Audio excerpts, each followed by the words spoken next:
બનાસકાંઠા જિલ્લામાં વધુ એક વીજળી પડવાની ઘટના આવી સામે તો કાંકરેજના સુદર્શન ગામે વીજળી પડતા યુવકનું મોત।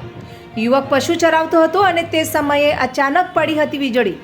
અલ્પેશજી અમરતજી ઠાકોર ઉંમર આશરે 24 વર્ષીય યુવકનું મોત। તો યુવકના મોતથી પંથકમાં છવાયો શોક। મામલતદાર તેમજ તલાટીની ઘટનાની કરવામાં આવી જાણ। મૃતક યુવકને થરાની સરકારી હોસ્પિટલમાં પીએમ અર્થે ખસેડાયો। અમારા ભાઈનો છોકરો હતો, ભેગું ચારવા હવારમાં જો ને આકાશમાંથી વીજળી પડી, એનું મૃત્યુ થયું બરાબર।